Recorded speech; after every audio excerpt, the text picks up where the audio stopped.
দেশের কোন সাংবাদিককে এই আয়নাঘর পরিদর্শনের সময় নিয়ে যাওয়া হয়।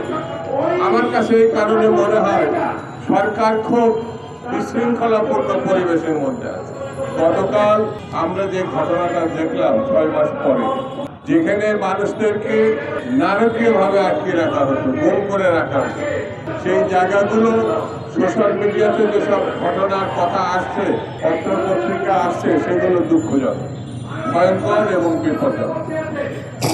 এখানে যাদেরকে ধরে রাখা হয়েছিল সেখানে সামরিক বাহিনীর কর্মকর্তারা ছিল বলে আমরা জানতাম। সেখানে রাজনৈতিক দলের নেতৃবৃন্দ সেখানে বন্দী এবং অমানবিক জীবনযাপন করেছে, তাকে আটকে রাখা হয়েছে।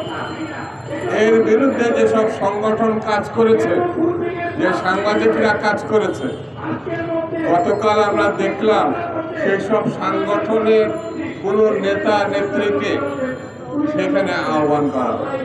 দেশের কোন সাংবাদিককে এই আয়নাঘর পরিদর্শনের সময় নিয়ে যাওয়া হয়। বিদেশি সাংবাদিকরা সেটা দুঃখজনক কথা।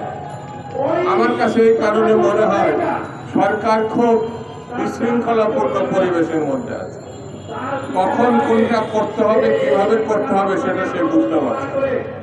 বন্ধুরা, আপনারা নিশ্চয়ই লক্ষ্য করেছেন এই সরকার, অন্তর্বর্তীকালীন সরকার, একটা ভালো নির্বাচন করে নির্বাচিতদের কাছে ক্ষমতা হস্তান্তর করে বাংলাদেশে গণতন্ত্র প্রতিষ্ঠার পদক্ষেপ নেবে, এটা আমরা জানতাম।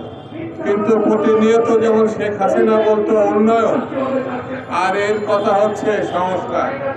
কথায় কথায় সংস্কার, কোন জায়গায় সংস্কার, কিসের সংস্কার, এটা দৃশ্যমান না। সেই জন্য এই সরকারের ইতিমধ্যেই নানান প্রশ্নের মুখোমুখি হয়েছে জাতির কাছে। আমার কাছে মনে হয় এই সরকার খুবই সরল, আর না হলে ধুরন্ধর, দুটোর একটি হবে। এই সরকার তার নিরপেক্ষতা ইতিমধ্যে নিজেরাই প্রশ্নবিদ্ধ করেছে। নিজেরাই রাজনৈতিক দল গঠনের জন্য এই প্রধান উপদেষ্টার পাশে উপদেষ্টা হিসেবে যারা আছে তারা কাজ করেছে এবং পত্রপত্রিকা আসছে। এদের মধ্য দিয়ে কেউ না কেউ ওই রাজনৈতিক দল নেতৃত্বের আসনে বসবে। যদি তাই বসে, তাহলে সরকারের উচিত হচ্ছে তার নিরপেক্ষতা হারানোর কথা বলে পদত্যাগ করে একটি কেয়ারটেকার সরকারের হাতে ক্ষমতা হস্তান্তর করা। আমরা জানি কেয়ারটেকার সরকার 90 সালের পরে 91 সালে জাস্টিস শাহাবুদ্দিন সাহেব কত সুন্দরভাবে একটি নির্বাচনের এদেশে ব্যবস্থা করেছে।